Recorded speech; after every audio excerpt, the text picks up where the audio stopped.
My name is Shirley McGrath, and I live in Walnut Creek, California. People often ask me what drew me to volunteer with Elders Stand for Fair Elections during the time leading up to the November 3rd election. For me, the moment came when I was watching television coverage of the primaries in Wisconsin and Georgia.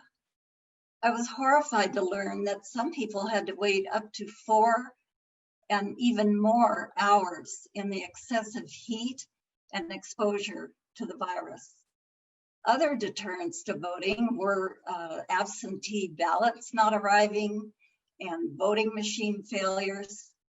I vote in every election, and I have never in my voting life of 55 years ever had to wait in line to vote.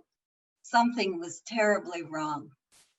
So when the opportunity to work toward a fair election came up, I jumped at it.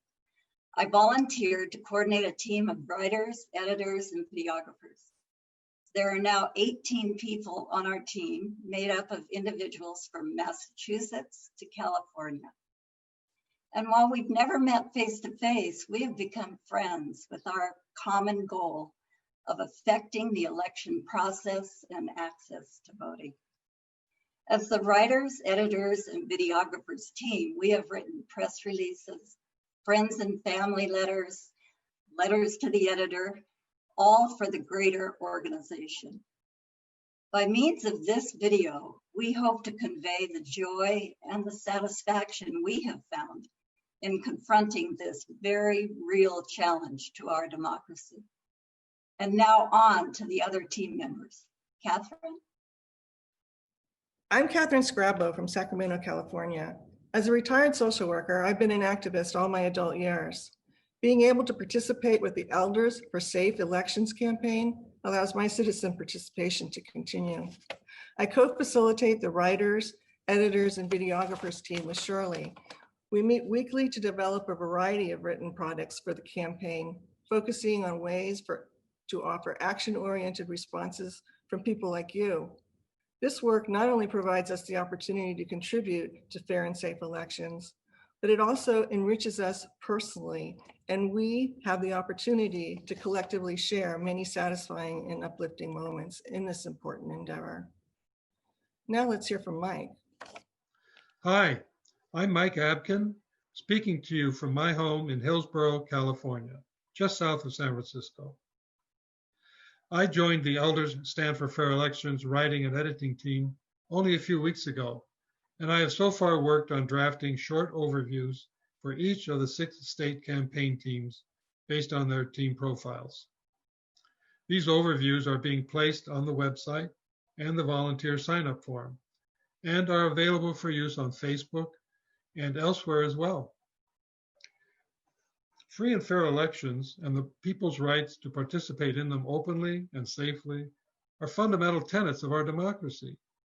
And I'm dismayed, saddened, and deeply troubled by the extent to which these tenets are under attack, which puts at risk prospects for our progress into a caring and compassionate society. It is to ensure a future of peace and opportunity for my granddaughter Coco and for all our grandchildren that I am drawn to this work. And now over to Diane.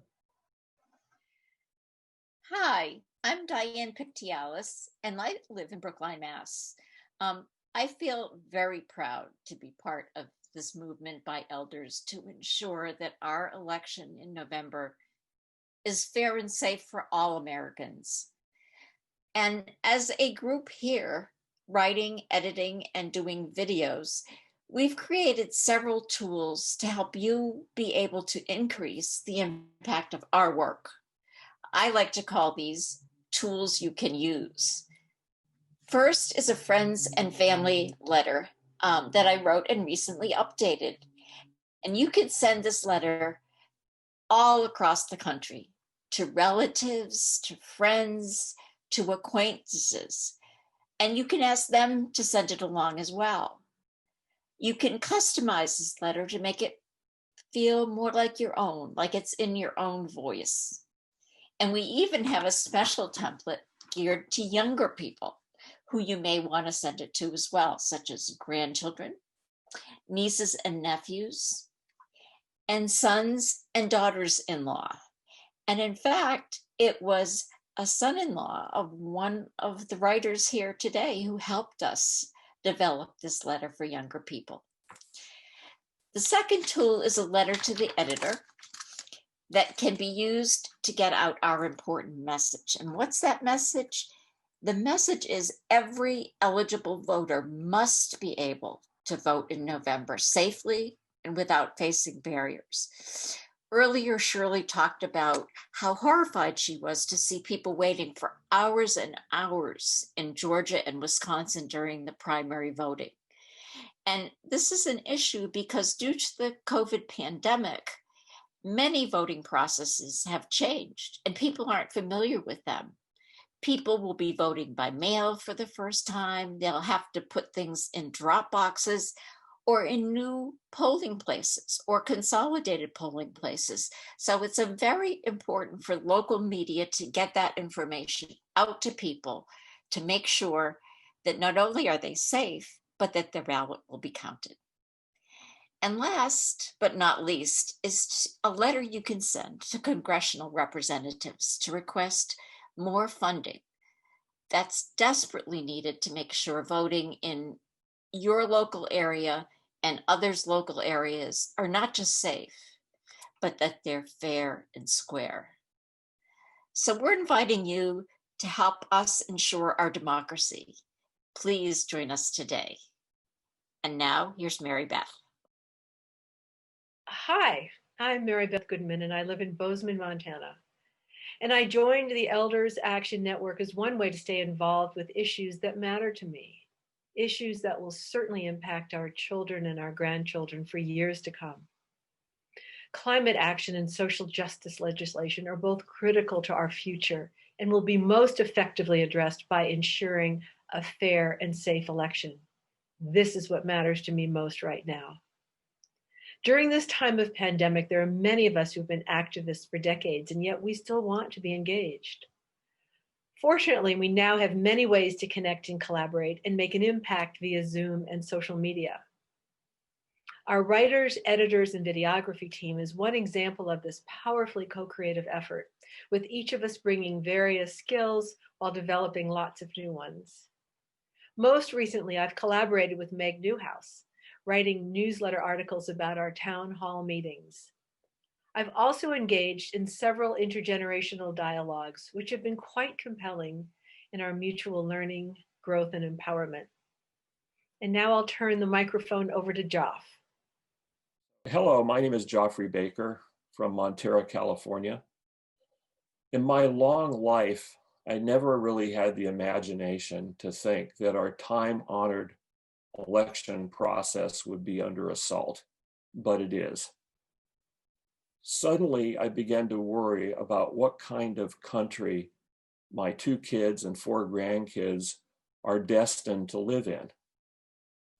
So I've decided to do something, and that something has been to join Elders Stand for Fair Elections. Why this organization? Because it's a serious, hardworking group of people who've made the bandwidth to take this on and who have the creativity to come up with effective actions. Also, it should go without saying that fair elections should be a nonpartisan issue, and this is appropriately a nonpartisan group. So I've sent our friends and family letter to my friends and family. Currently, I'm working on a project in New Mexico to make voting easier for residents of assisted living facilities and nursing homes. And now, on to you, Sherry. Hello, I'm Sherry Stark, and I'm a journalist from West Hollywood, California. I've been with EAN for a couple of months now. I'm really grateful to have found a group whose values and priorities I feel so in sync with to work with. I've been working on publicity. For instance, I did an article that Gram Magazine just picked up. Gram's a national publication for grandparents. And I've also done a series of video profiles that we have up on our YouTube page, and I've also posted on our Facebook page. I want to invite you to please go to those pages and comment and link to those posts, because the more you do so, the higher our search engines and the more people we reached with our message. I look at these projects as a way to inform the public about what we're doing to encourage new volunteers, but also it's a way for us to get to know each other better. Especially in these isolated times, it's really important to use all the tools we have to keep in touch. And now let's talk to Meg. I'm Meg Newhouse, and I live in Cambridge, Massachusetts.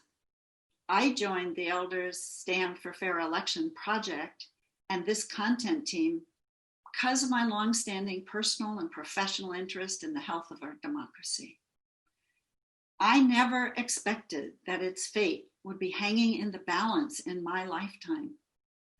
But I believe that the outcome of our election next month will likely determine whether we can rebuild and improve our democracy or whether it crumbles.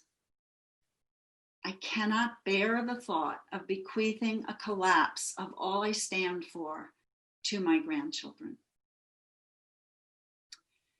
I'm also in the New Hampshire team, as well as this one, and I informally act as a liaison between the two. I must add that it's been inspiring to work with such talented and dedicated elders. One last thought. It's clear that our mission doesn't end with this election, and I'm excited that we will continue in a larger long-term project to reform the electoral system and the civic culture so that everyone's vote will count equally. This is a daunting systemic undertaking involving electoral college reform, elimination of gerrymandering, reducing the undue influence of wealthy individuals and large corporations, and more. More important even is education to instill the fundamental values, attitudes, and knowledge that support democracy. For example, a deep respect for the human rights of each person and a desire to collaborate and compromise to find best solutions to huge challenges. I look forward to continuing this work. I hope in collaboration with other groups, especially young people. Just the thought feeds my energy and hope. Thanks for joining today. It's great to be with you.